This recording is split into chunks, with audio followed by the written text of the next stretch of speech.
And good morning, everybody. Welcome to the weekend wrap-up, East Coast, West Coast, around the world. Here we are, here with my guys, Mr. Yu and Herb.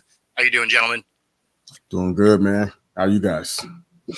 I'm not a morning person, but starting Mondays and Wednesdays, those are the only 2 days I start off. No, it's this. The only 2 days where I start off in a good mood. So I appreciate you guys. That's fair. Oh, man. So, it was a weird wild card weekend. A lot of blowouts. There was actually really only one good game the whole weekend. Obviously that's the Rams-Lions game. That was the only one that was like a game the whole time. You could argue that the Steelers game became a game. Like the score was never close, but at least they kind of went back and forth a little bit.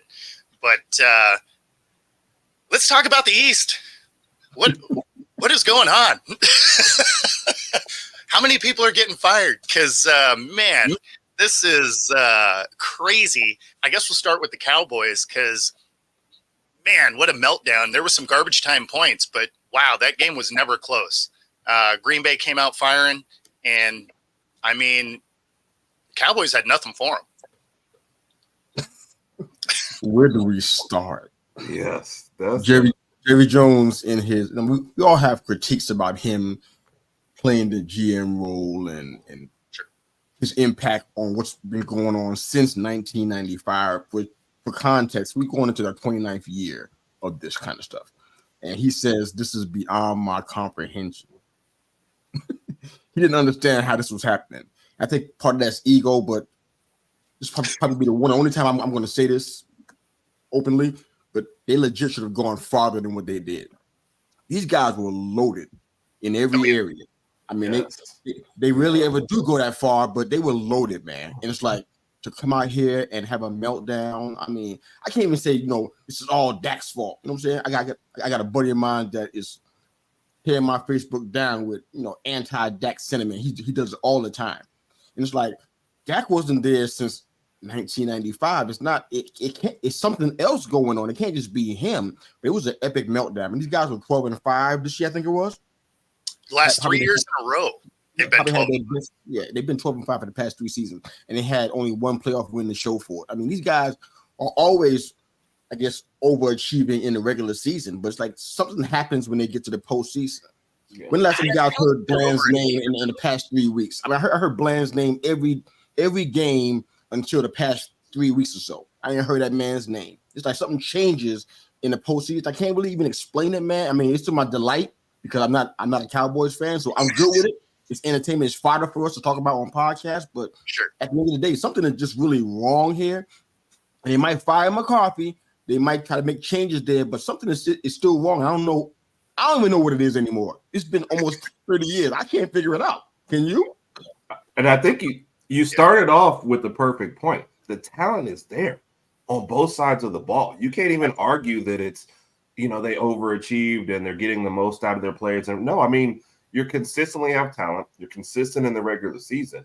It's almost just like a mental makeup. And then the only what common denominator is the owner at this point, because they're changing other stuff. They're changing the coaching staff, which, by the way, I'm surprised McCarthy has not been fired at this point.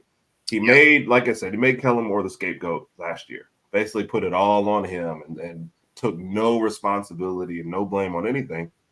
And now your team, flamed out at home. And we already said this, I think, on another show. The 32 is, I mean, you scored with 6 minutes left. You scored 2 touchdowns, 2 extra points just to get to this margin. And Green Bay had given up. It wasn't even as close as a 16-point game. So let's not even say that. And that threw 60 times. You know that? Yeah. Yeah. I mean, when's the last time you seen anybody throw 60, man? Yeah. 6-0. And it's funny. I'm like, something that can't be a recipe that can't be a good strategy for success.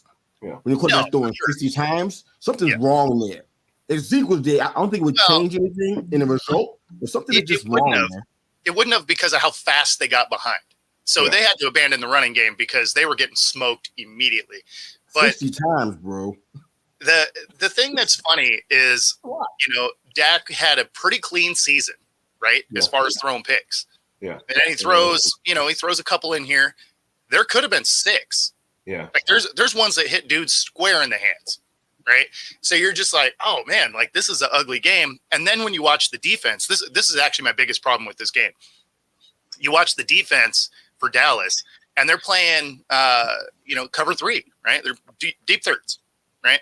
And somehow they're playing super soft. They're giving up everything underneath, but then still somehow getting beat over the top when you're playing deep thirds. Like, what are we talking about right now? Like, how can you be out of position for every position? It seems like you accidentally cover a guy sometimes, and then nobody wanted to tackle.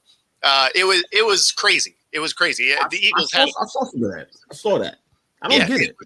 It was a trip. Like, I was watching that game, and I'm like, what is happening right now? Like, Pee Wee football plays better fundamental football than this. Like, I mean, and at some point, you think they would cover Dobbs. Like, that was just getting ridiculous at some point. And it wasn't like he didn't make any tough catches. It was just like, hey, I'm out here. There's nobody within 10 yards of me.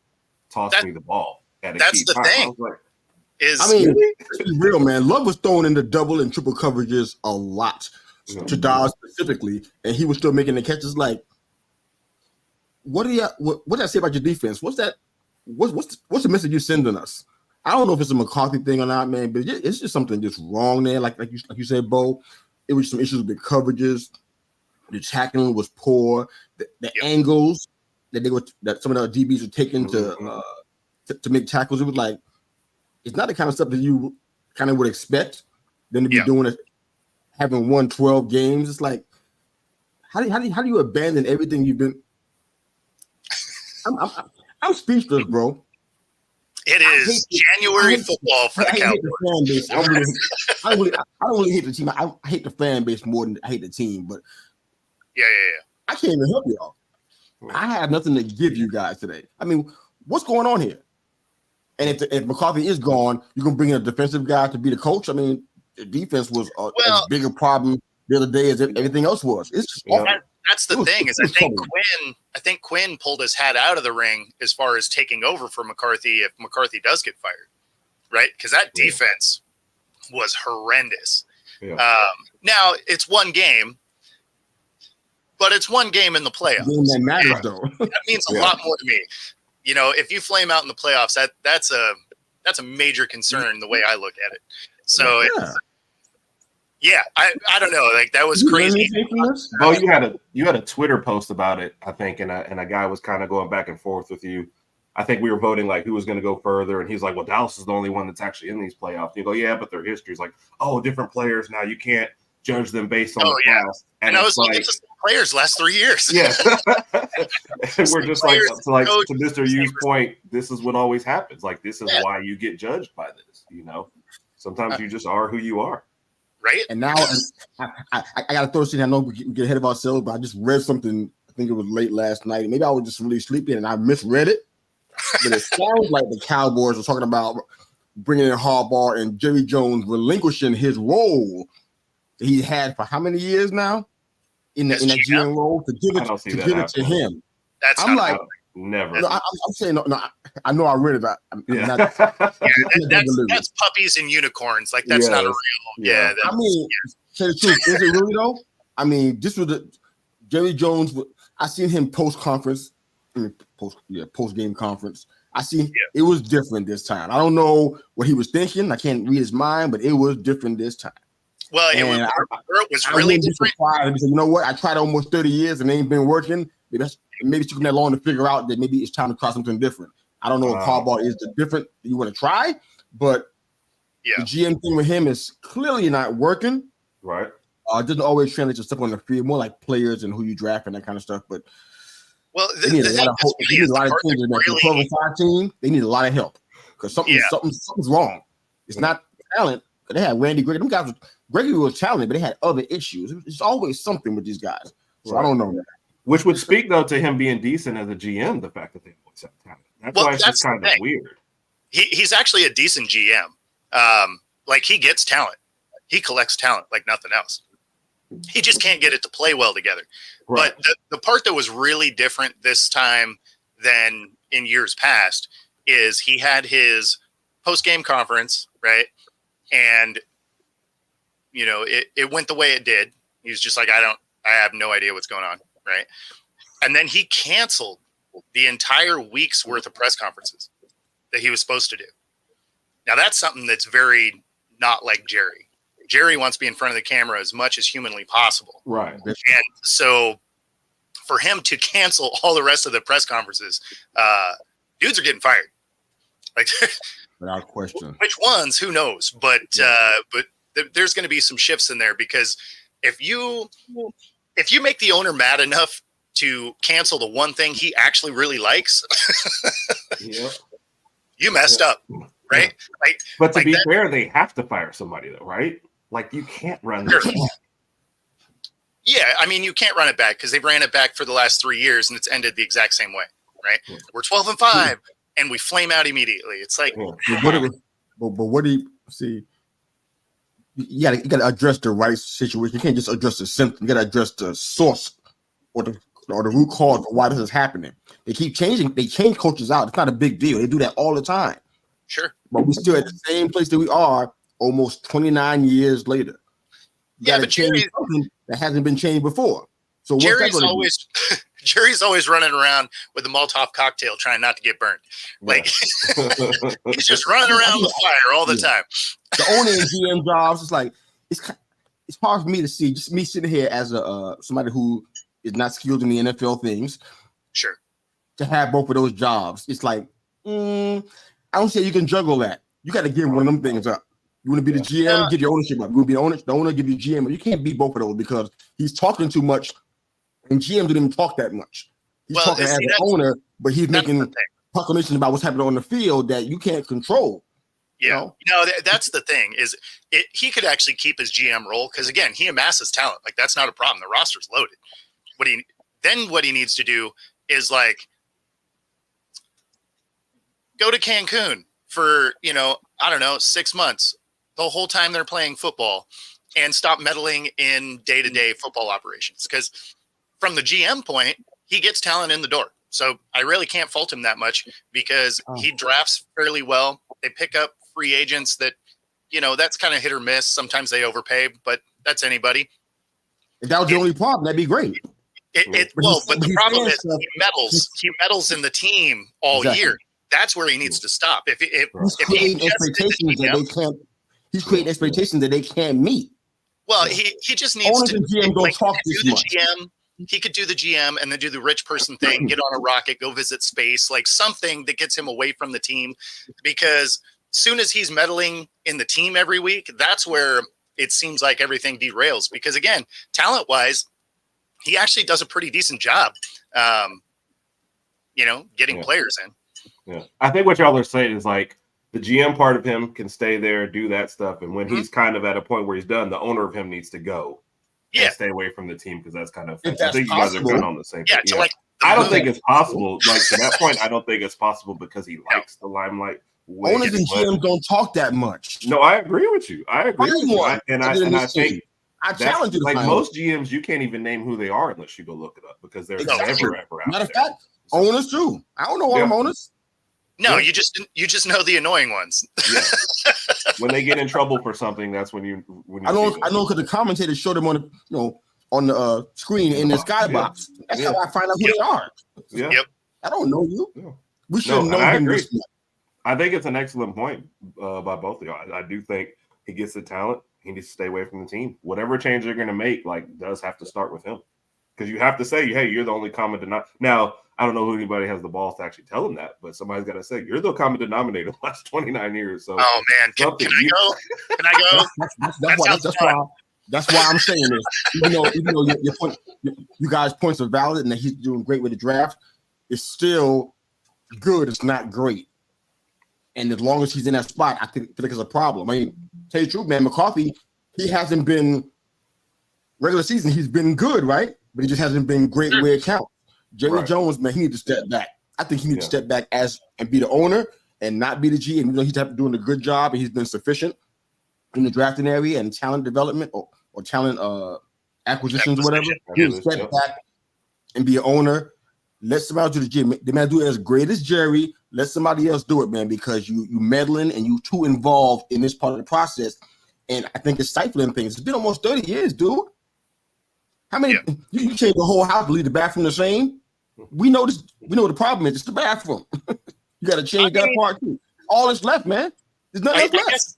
I guess at the same time, you can look at the Lions, who don't have an ownership group that meddles, and they haven't won anything either. So I mean, I guess. Leave them people alone, man. That ain't got nothing to do with this. Lions fans over there like, did we just take a random stray? Got nothing to do with it. The Lions didn't do nothing to you. Just swinging out there. He's playing. The Lions didn't do nothing to you. This ain't got nothing to do with the Lions, man. That was a rocket shot from left field for sure. Why? Can we just apologize to any Lions fans out there? We're sorry. We don't. We're gonna say good things about the Lions coming up. So okay. Man, can't wait. But since we're still in the East, we might as well talk about the Eagles, who looked like they didn't care about this game at all. They came out of the gate and looked about as flat as you possibly could. Just the way they were on the bench, they really just kind of looked like they wanted the season over. They looked like it was their last game in a losing season. Like they didn't care. They're just like, meh. Bizarre for a team that had Super Bowl aspirations.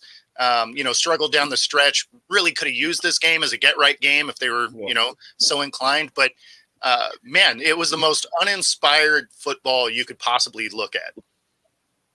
I don't know if I've ever seen so many like 5 and 10 yard plays turn into 30 and 40 just because nobody won. I mean, I think they had a better time hitting each other on defense than they did anybody they were chasing. It was just embarrassing. And it didn't even look like guys were making great cuts or running very fast. It's just like, let me just catch it and come up this side, and nobody's pursuing.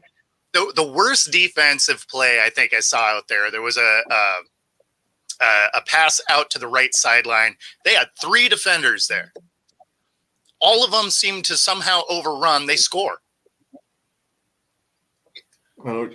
You got him bracketed to the boundary. Yeah. Like, even if you don't make the tackle, just force him out of bounds. And instead, the guy jumps across his face, and dude cuts inside, and he's off to the races. What is happening right now? Like, if you're 3-on-1, you're bracketed to the boundary line. How the hell do you not get him out of bounds? Like, how do you let that guy score? Yeah. Every level of football says that's not okay. Yes. This is not the same as the Cowboy, but there's a few similarities in here. But my God, we knew they were doing bad because they started off like what? They were like 10-1. 10-1, right? And then lost in the last 5. 5 or 6. I guess 6 would be this game right here. Yep. It's like, wow, what happened? I mean, they had some injuries and stuff, but they had talent everywhere. I mean, AJ Brown was probably the most notable name that was out, but they had talent everywhere on defense, especially. You couldn't find them though. Yeah, they were totally gone. It was almost like they kind of quit. That's a weird thing to say. Somebody who is trying to get back to the Super Bowl, been saying that since before week 1. It was their goal to get back to the Super Bowl and right some wrongs and actually win it. They gave up 337 passing yards to Baker Mayfield. I'm sorry. Yeah. I don't want to go into the Baker route, but 337 yards in the air to Baker Mayfield. I'm sorry, sir, but that's a no-no right there. They won game, I think they're successful with like 15%. Yeah. They had 42 yards total. They didn't convert on 3rd or 4th down at all for the entire game. What's really crazy is their most surefire play, the tush push, right? The thing's money every time, got stopped twice. I don't know if it got stopped twice all year. Yeah. Right? It got stopped twice. 9 on 3rd down, man. If you don't convert on 3rd down, it's nothing happening for you. You ain't going to the offenses look bad with or without AJ Brown for a while. And to be fair, they're probably one of the worst looking 10-1 teams maybe ever. I mean, there was not a whole lot of great football to get to 10-1, and then eventually it just catches up with you. Yeah. Yeah, they had one good game. They backed into those wins. And then to compound the 3rd down mishaps there. They went over, which is super ugly. The old line had trouble picking up blitzes. Their wide receivers couldn't get open. They couldn't get separation for nothing. The old line got pushed around. Hurts was on his heels all day. Yeah, you know, it's like, who are you guys? It's like I don't even know what to make out of this. This team was from an underachieved. This is an epic collapse. Nobody's using that word, but I'm using it today. It was a collapse. You can't start off with 10 wins, then all of a sudden you have 5 or 6 losses and get knocked out. And matter of fact, embarrassed by a team that, let's be real, offensively, they don't do a whole lot. right. They're not a high scoring team. Matter of fact, they've been resting on their defense probably the most of the year, if not the entire year. They're not blowing nobody out most times. They got demolished by Baker. Yep. And then they're fighting on the sideline. They didn't look good. They just didn't look like they didn't even want to play together anymore at some point, you know? For sure. Well, especially when you saw I forget the guy that walked up to Hurts, but he's barking at it, right? And all you saw, Goddard, that player, a different one. Okay. Player, you know, he's yelling at him, and you just see Hurts on the bench, and he's not even reacting to it. He's just like, meh. Yeah, whatever. And you see him just be like, forget you, man, and walk away. You ain't winning games that way. Right. Like if that's the cohesion you have on your team, this team is about to fall apart. Not just for this season. Obviously, their season is over, but next year, there's going to have to be some pretty major personnel changes, because if that's the relationship in the locker room, and you knew there was a problem anyway, because you were 3/4 of the way through the season and they're having a team building event. Like, if you haven't got your team on the same page 3/4 of the way through the season, it ain't going to happen. Right. Because you guys are together week in, week out, you know, hours upon hours, every single day. If you guys can't figure out how to create chemistry through that, I don't care what kind of retreat you have. It's just not going to happen for you this season. But that being said, looking at next year, you're without Kelsey. There's a couple other guys that are contracts or, you know, they're ending, possible retirements. You know, there's a real likely that Matt Patricia gets fired. So you're going to have different coaches coming through. I mean, this is going to be very different. No, I mean, it could be all of them. Because of the epic meltdown, I wouldn't rule out Sirianni getting fired. I mean, it's one thing to get into the playoffs and lose, because it happens, right? One and done. It's the nature of the beast. You could be the better team, and they just get you once. Like it happens. But if you go in and get blown out, well, now you know you got a problem. And then when you look at the way the Eagles got blown out, you know, they just didn't seem like they cared. Well, now that directly lands on coaching, right? Oh, absolutely. Yeah. Because now you're not commanding that locker room anymore. So whether it's a rift in the locker room or however it's coming together, it's the coach's job to bring it back in, right? Because we've all worked with people that, you know, maybe we didn't necessarily love. We weren't going to go hang out with them after work, but we could work together, right? So, like, at the end of the day, even if the players don't necessarily love each other, they got to be able to play together, and that's on the coach. So that's where I think Sirianni could legitimately run into a spot where he could get fired. It'd be crazy when you think about, you know, they're in the Super Bowl last year. They've been to the playoffs numerous times with him, you know, at the helm. So, I mean, it would be a little bit surprising based on the track record, but when you see what happened in this game, it's like, I mean, it might be that time. The track record is why I'm not surprised. I mean, Philly ain't shy about firing people. I mean, Dirk Peterson took us to the Super Bowl, their first Super Bowl, 2018, I think it was, their first franchise in franchise history.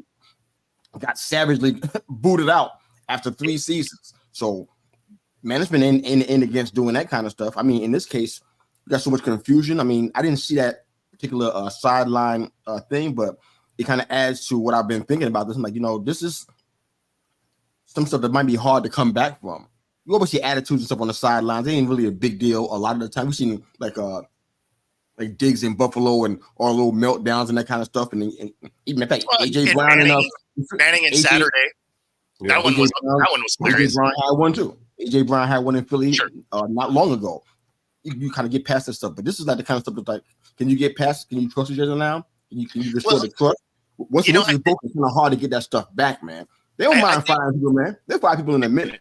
Oh, for sure. I think where it's harder for this one to come back than most of those is most of those are barking back and forth, right? They're both just highly competitive and mad, right? And those things happen on every team, every year happens. The fact that Hurts was just sitting there like, I don't really care. That's hard to come back from because and then he added to that by being vocal publicly about the direction of the offense. Yeah. Who's that fall on? So now we got some other stuff going on now. So he's talking vocally about, and quarterbacks generally shouldn't be doing that. They kind of have an unspoken rule. They don't get vocal about the offense because it puts the light on the OC or the head coach, whoever's calling the plays, whatever. Yep. Then they got confusion about who's calling the plays. Sirianni's giving somebody a job and he's taking it back in the middle of the game, overriding his coaches. Sirianni, he's making him a candidate to be one of them surprise guys that gets fired. Yeah. Before after a meltdown like that, is it that big of a surprise though? Because it's kind of not to me. Yeah. Not to me. No, exactly. This collapse was even worse than we're thinking because Dallas tried to hand the division back to them, give them another home game, and they handed it right back again. You know, the losses right? And you know, I'm a Hurts guy, man, obviously, because we went to Alabama, but he did not play well this year. I mean, he usually ball security was him. You know, it was I'll throw it away, we'll punt, we're fine. And this year was fumbles out of everywhere. You know, and I know people want to give him, the line wasn't that great at times or he was under pressure, whatever. No, I mean, the interceptions and the fumbles, are still on you. So I don't, and like you said, then you couple that with what you see on the sideline, it just doesn't look good. You know, something's going on for sure. So. And one last thing on Sirianni, those defensive moves they made that got zero improvement. Whose call was that? I think that's going to be on him too. Matt Patricia's going to be somebody's going to get bounced more than likely, but he made that call, and it didn't do anything to help them. And they have on paper they had one of the best defenses when we started the season in the entire. People were afraid, at least what was on paper. They were afraid of these guys, Jalen Carter, and these boys and whatnot, and it's like nothing happened. It didn't come through. They scored 9 points the other day. And gave up 32 points. Yep. Somebody's getting that action. They were lucky to get the 9. Let's be honest. Like they were lucky to get 9. Just a horrendous game. It was brutal. Yeah. Well, I mean, I guess we don't have to beat up the East anymore. We can move on.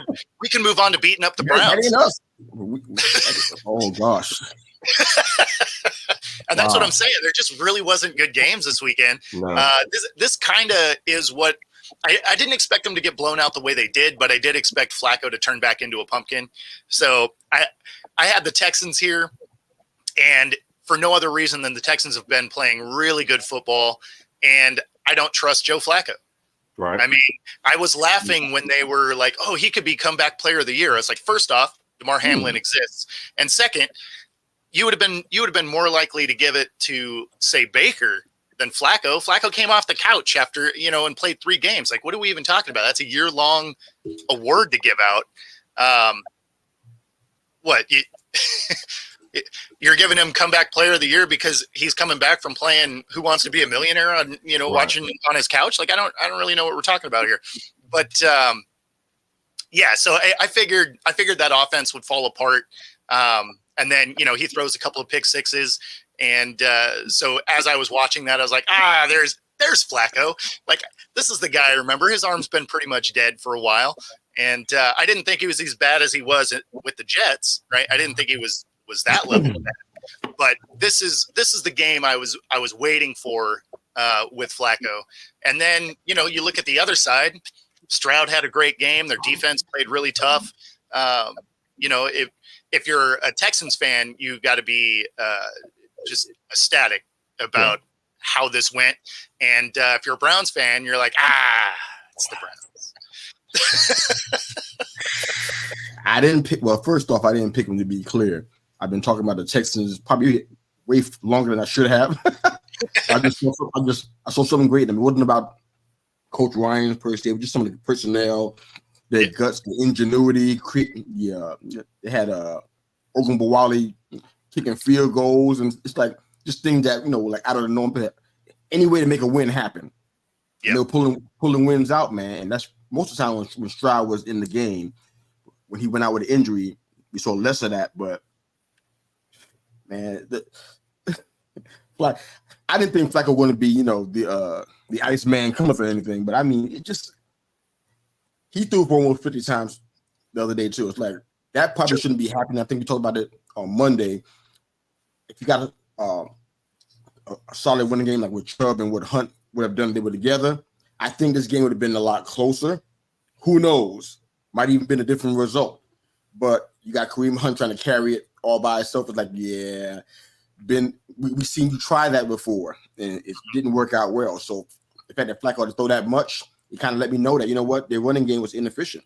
Mm-hmm. And the Texans, man, they were just balling, man. I mean, Stroud broke history, youngest QB to win a playoff game in history. I think he tied the single playoff game record with 3 touchdown passes for a rookie too. So he did a whole bunch of good stuff. That was all in the first half. I mean, this game, it was kind of almost academic at this point. He had almost about 260 to Dalton Schultz, who I said, when they got him, I said, watch out. Because Stroud's going to work him, and it's going to be to his benefit, and the team's going to be better because Schultz is there. Not wrong. Nico Collins, go blue. He's been feeding him. They've been, a Buckeye and a Wolverine working together. God forbid. You know what I'm saying? But that's what's been happening. And Brevin Jordan, he's one of those, I think he's a late round pick. I had him in fantasy. He wouldn't do nothing for me, so I cut that joker. But he got a night work yesterday. This past weekend. But these guys, man, they just played hard, man. They going against Baltimore. I already got my pick here. I'm going with all the favorites. I ain't messing around. No cute stuff this time around. But these guys play hard, man. And Jay, I don't know what the future of the Browns is. I can't really say. I think Stefanski, I think he'll be fine as far as his job is concerned. But they got some work to do back then. I don't know what they're going to do. Talking about the QB money for Watson. It's like, man's about to rake in, and they can't do. I don't know. They have an out somewhere in this big contract. It's fully guaranteed. Fully, yeah. Yeah, it's fully guaranteed. Guaranteed. I mean, imagine giving that much money to one guy. No relief. Wait. There's no relief at all. No. For the team. No, Nothing? and it's backloaded, so it gets worse as it goes because that first year was only $1 million because he wasn't going to play. Right. So they wanted to protect him from the suspension. Exactly. So the first year was basically the owners free. Fire themselves? Is that an option for the owners to fire themselves? I mean, it'd probably be cheaper at this point, right? Nobody else has to fire, but the ownership fire yourself because you did a horrible job of giving this contract. Fire yourself. Yeah. Well, and that's the thing, because it's fully guaranteed, it's not like they can do anything else. So it's not like they can move off him because now we're moving into his expensive part of the contract. So it's going to eat up enough of the cap that there's really nothing they can do. So can he play safety? What's that? Can he play safety at all? No, he gets hurt too much for that. Yeah, that's what I was saying. He's not on the field enough for any of this. Has he practiced any kind of field goals or anything? Can he punt? Has he practiced? Period. That's the problem. Yeah, I don't think he was healthy when he was healthy. Because I don't like him at quarterback if he's not going to be the guy he was with Houston. He should be able to kick, right? I mean, he's pretty limber. He's been rubbed down a bunch. Wow. I was wondering how you're going to work out. Not doing that this morning. No thanks. Already happened. They're going down a dark road, man. Yeah. What they going to do? And imagine paying that much. Imagine paying that much money to somebody and having a guy who was on his couch starting your playoff game. Like this just gets worse and worse for them. No, it's the Browns though. It's what you've come to expect from this organization.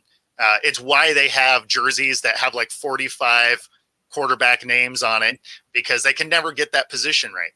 And it's one of the things that I didn't love. I mean, I didn't love this contract, this signing anyway. I thought it was dumb, but like I've said before, there's nothing I've ever done that I didn't do for 2 years and got better at. Right. Like if I take that kind of time off, I'm not even going to be where I was. Right. Like I'm going to be way behind wherever I was, doing it all the time.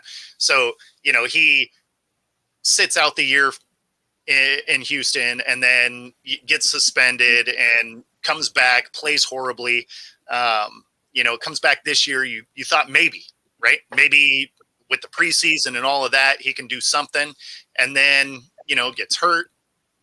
Really only had one good game anyway. And that's what I was saying. One flash.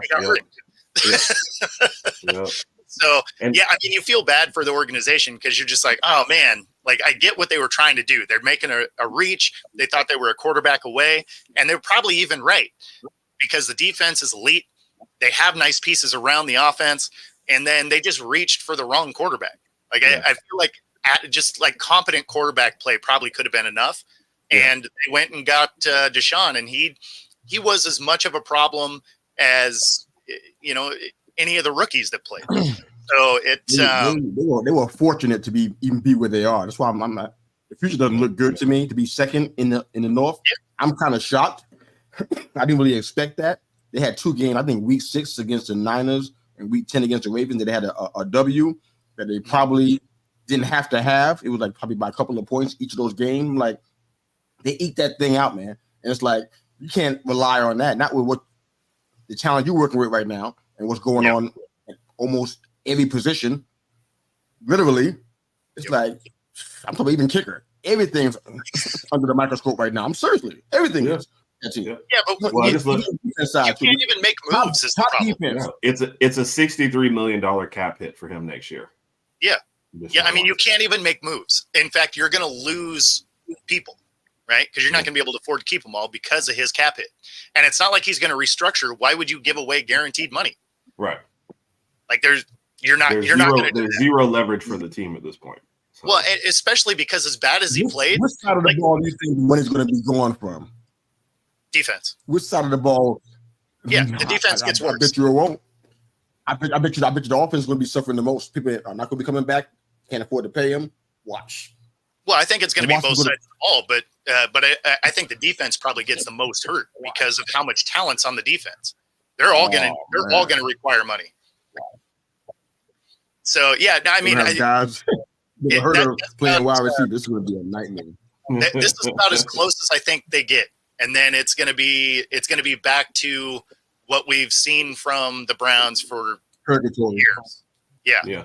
So and they're just going to get buried by another quarterback, which is crazy. It seems like you accidentally have position right. You get that many people this through. You should accidentally get at least. Yeah. Yep. No, it's crazy that the Browns are the Browns. Yeah. They did a deal so bad that all the other owners got together and said, "You're never doing that again." Like, what is wrong with you? Yep. And every other quarterback is going to suffer for it. So well, and it's funny because when you look at the quarterbacks that have had guaranteed contracts, it's been him and it's been Cousins 3 times, right? And between all of those years, there's been 2 playoff appearances and 0 wins, I think. Or maybe it's one playoff win, something like that. I mean, that's a lot of guaranteed money for no results. So, if they were trying to get towards guaranteed contracts, man, they picked the wrong 2 dudes to try and make it happen. Yeah, and just made it worse. But I remember when Lamar Jackson was trying to use that as a bargaining point. They were like, "We're never doing that. Look, yes, do we like you? Yes, more than Deshaun. Yes. Are we doing what he did? No, that's just never going to happen." Yep. And I'm glad about that part. I'm glad. Yeah, I don't think that's a good idea. We can see why right now. Oh yeah, it was terrible. It's awful. It was terrible. And you're paying for past stuff. Like you knew he was about to get suspended. He wasn't playing the last year with the Texans. It was just terrible all the way around. It's like Bo, you said it when not playing for 2 years, but he had already not played for a year when they decided to do this. Exactly. Like we just hope you've been working out really well. Like it doesn't make any sense. So yeah. That's for a guy who was already injury prone before that too, right? Though I mean, he'd had several injuries. He had injuries in college too as well. So it's not like we were talking about a guy who was like 100% healthy and playing great all the time. We were just like, we saw some good games from you in the past, and we're hoping you can replicate that for the next 5 years. Yeah, I mean that's like walking in a casino and walking up to a roulette table, never playing it before, having no idea what it is, and be like, I don't know, I like 13. Let's see what happens. And maybe it lands, but realistically, the odds are low. Yes. I feel like that's just the perfect room for the Browns forever. Yeah. hope nobody asks for guaranteed contracts like this anymore. Somebody's going to do it because some franchise is dumb. They're going to do it. But it'll be the Browns again. Yeah. Why you still do it? Look at this. I mean, if he gets hurt, he's still getting paid, right? Yeah. I mean, if he hurts his elbow again and gets a little boo boo, he's still gonna get paid, right? I mean, this is like, well,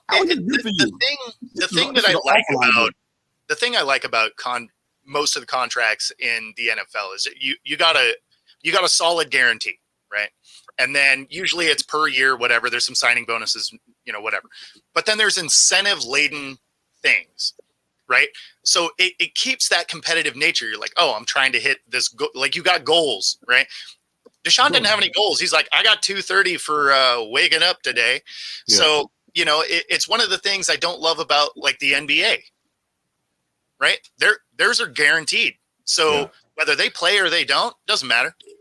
Right? Yeah. They get paid. That's why you see all this. And just on that point, what I really hate about those is everyone plays well in their contract year. Of course. And that's the most effort that you will ever get from them. Absolutely. And then everybody goes, he signed that big contract, and this year he just hasn't been the same. And nobody it's like nobody puts it together. You know what I mean? It's like we're in Groundhog Day and it starts over every single time. Oh, Hercule Poirot, see if you can try to figure this out. Yeah, it's funny. He seems to fall out every 4 years. It's weird. Yeah, it's really weird. I don't know what it is. Yeah, I think it's okay at home. Yeah, right. Yeah, no, they really do go for that. Is he okay? I wonder. Something mentally is off. Yeah, he's been spending money on something. Right. Exactly. I'm like, that elephant's only in the room. He's trapping all your good stuff. Yeah. No, and so I agree with you. I don't like the guaranteed contract solely for that. Now, if you get injured, that's where I feel bad for these guys, right? Because some of these injuries are no joke, and in those scenarios, you're like, oh man, I feel bad for them because now they're not going to make any money because you're not hitting any incentives because, well, you're hurt. And so, but in a salary cap, game, you got to do it that way. But you do feel a little bit bad for them, especially if somebody has like a career-ending injury. You're like, man, you feel bad. You kind of wish they'd get paid out, but not the nature of the beast, obviously. But yeah, I don't know. All right, well, let's keep it moving. We got the Dolphins getting routed by KC. This one wasn't really a shock, at least to me. Yeah, I thought this one was going to kind of go this way just because of how cold it was and the injuries that the Dolphins had. It seemed like it was going to be too much for that team. And KC, although they haven't done anything particularly well, when it's cold, when it's windy, when it's snowy, those are when a good defense really show up. And if you're looking at the two teams, one has a defense and one is okay at defense, right? And just kind of a middle of the road defense. And if you don't have all your weapons firing on offense, you have an average defense. Going up against a good defense, probably a top 5 defense, really. And then an offense that can get rolling in the postseason. Not that anything spectacular happened on the offensive side of the ball for KC, really.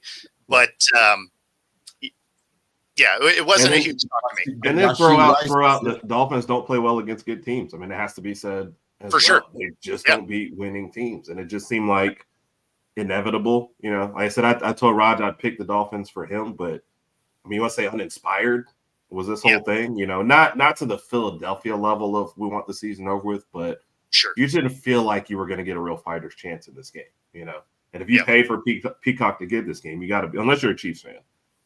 For the casual fan, just disappointing Saturday night. Oh, you had to be mad. If you spent money to get this game, you had to be mad. I mean, a rookie man went off 130 yards from Rasheed Rice. She can be like a rookie to me. You look like he was a veteran. He was shredding them boards. I'm like, anybody gonna try to tackle? Anybody gonna try to box this man out, make it a little difficult for him to do all he was doing? It was ridiculous, man. I ain't got much to say here. I want to support my brother. I picked up the Finns, man, out of love more than anything else. Really, I picked KC here. I know you do. Bo doesn't like Raj.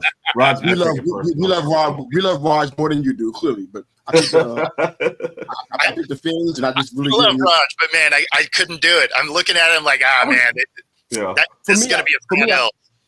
For me, I thought it was going to be like an offensive matchup, kind of. I thought that would be their edge. That's why they would have a chance to eke out a win. I didn't think it was going to be like by 14 or 21. I didn't think that at all. I was thinking more like 3. I think I might have said that somewhere. But offensively, them boys didn't even show up, man. I mean, Tyreek didn't have 75 yards. It was awful. So defense is something we talk about all year long since week 1. I think we're talking week 2. We're talking about defense with Miami. They got to fix that thing and fix it quick because Wilkins can't play by himself. He needs some help out here. So it was just awful. And wasn't Jalen Ramsey on this team too? Did he come back for this? I know he got hurt at the very beginning of the year, so he missed a lot of the year. I know he showed his face a couple of times, but he wasn't a consistent feature. Okay. Mm-hmm. But even still, it wouldn't have mattered. Yeah. I mean, there were too many problems with the defense on that team. Nightmare. But absolute nightmare. I didn't think it was going to be quite the blowout it was, but I figured it was going to be a loss. Most of the Lakers were playing that day, right? Both of them were playing. 76 yards. Playing is kind of a that's strong. Kind of they were in the game. They were in the game. Yes, they were on the field. Exactly. If that's what you're looking for, they dressed out. Yeah, I was looking for competition. That's what I was looking for. Oh, well, then I can't really. I don't think anybody can give that to you. I still can't see where it would. No. Yeah, I mean, there's nothing. You look down at the stats for the Dolphins. There's just nothing. I mean, to a bare, a shade over half of his passes he completed, where we're like at 51%. That's it. A touchdown interception. 199. Leading rushers 32 is the second leading rusher with 25 yards. That should never happen. Oh boy, on earth. So that like you said, Tyreek 1 for 12. Yeah, 1 for 12 on third down. Third down. Yeah. That's the death knell right there. I'm shocked they got the one. And then one more than Philly. Yeah, right. One more. And then 3 and 6 on fourth down. I mean, you're going for it on 6 fourth downs. That's pretty impressive in itself. But yeah, you get 50% on fourth down. You got 13 first downs. You're not moving the ball. That's what that not means. at all. That means not at all. You're not going down the field like you're supposed to. Yeah, I mean, 10 minutes less of time of possession. They were doing nothing particularly well. Right. Have mercy, man. Move on from this topic. Have mercy on them. We can't. Roger's going to just hate hearing this. He's not even watching this morning.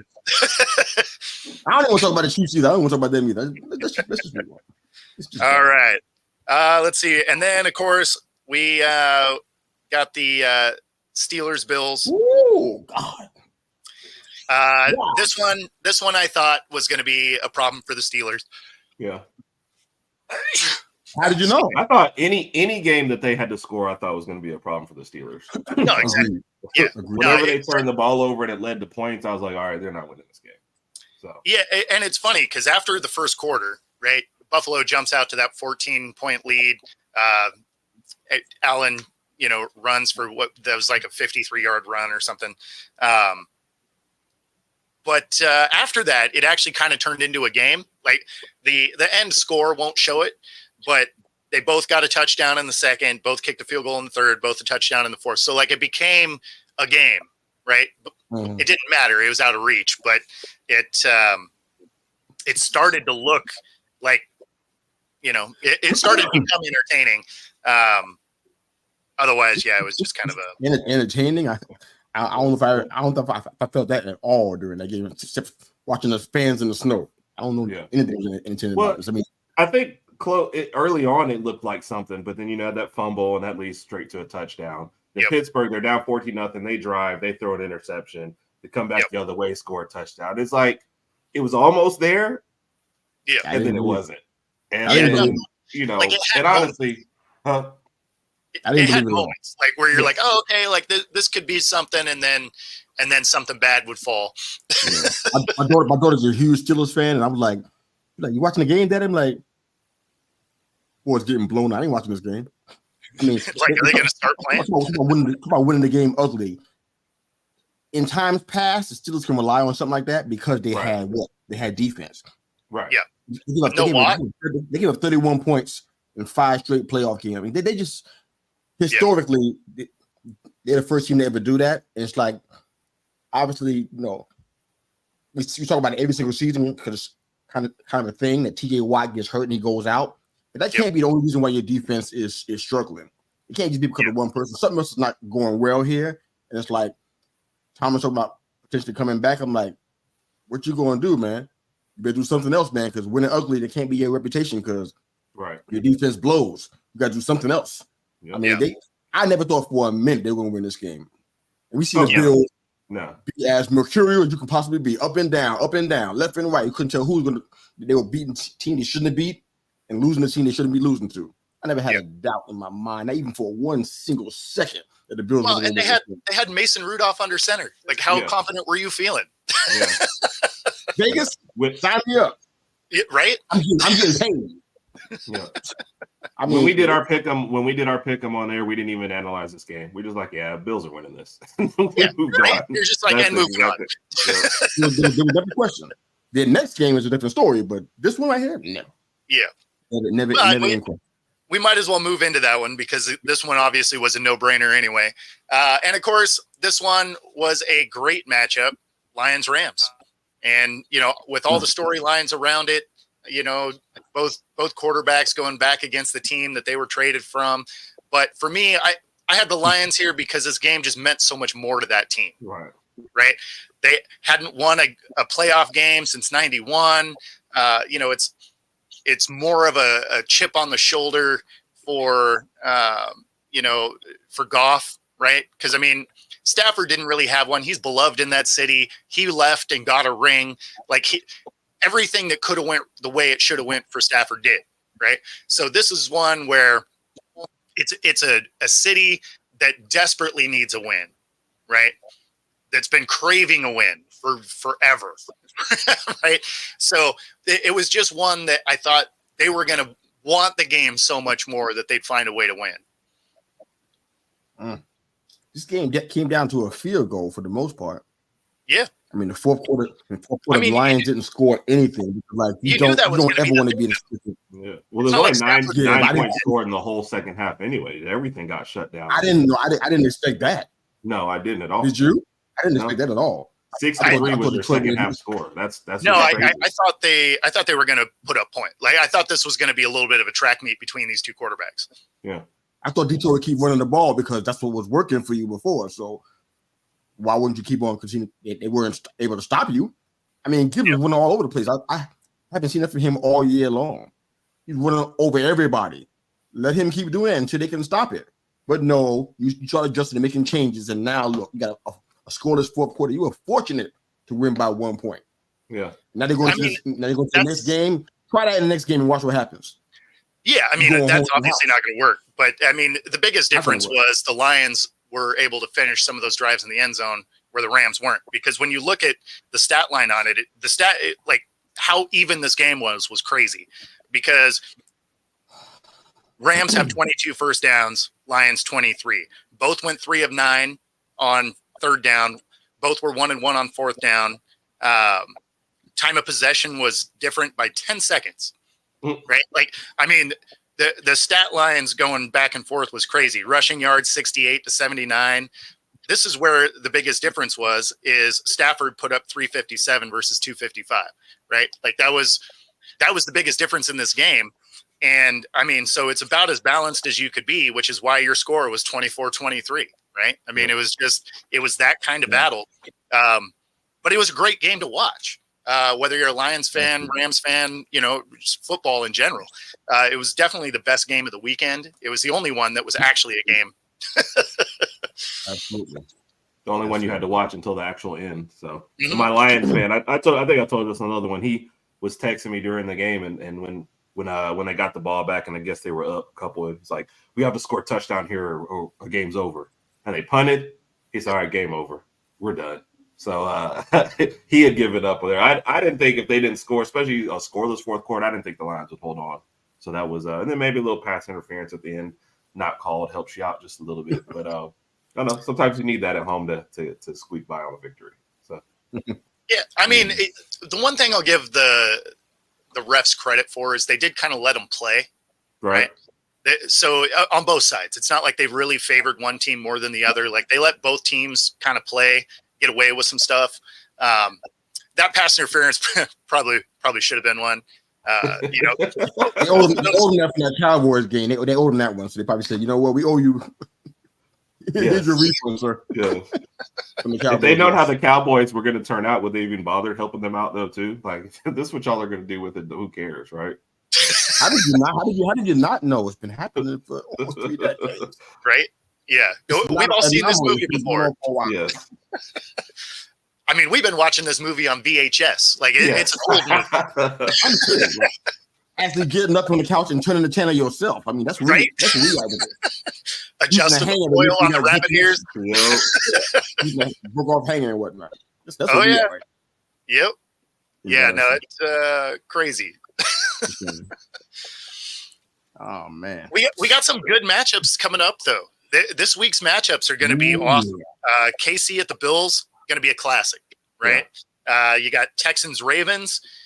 Ravens defense is no joke, but the Texans are a hot team. So, you know, that's a game that is going to be a fun watch. Bucks and Lions, you know, both these teams are scrappy. They you know, the Lions offense is better than the Bucks offense, but the Bucks defense is better than the Lions defense, right? So you're going to go strength against strength. And then Green Bay and San Fran. Green Bay's looked good coming down the stretch, although I think San Fran probably gets some work done there. I'm going with the favorites, man. Yeah, I actually have the home team all the way through. It's tough to pick against them in this round, you know. Obviously, we're still going to get on there and do ours, but just on like you hate to pick that because you're like, well, I can't be right on all the home teams, right? But exactly, like, where's your best argument against it? Kansas City, maybe just because they're the Chiefs, but well, and if you look at last weekend, you look at this last weekend, the only road team was Green Bay. Yeah, it was all home teams after that. So I mean. I'm sticking with the faves, man. I'm going Bills, Lions, Niners, and Ravens. Yep, me too. I can't do anything else. I can't. I don't think they all cover those. Some of those lines are no joke. Like the Ravens are Ravens a 9 up to like 9. Yeah. That's not going to happen. The San Fran is 9.5. Like that's probably. I don't think it does. I mean, I think they win by. The Packers might shock this, so I don't even see that number even happening. Yeah, they riding high right now. Yeah. Well, and even the Lions, right? They're a 6.5 point favorite, and you're like, is their defense really going to be good enough to, you know, because that offense has been playing well.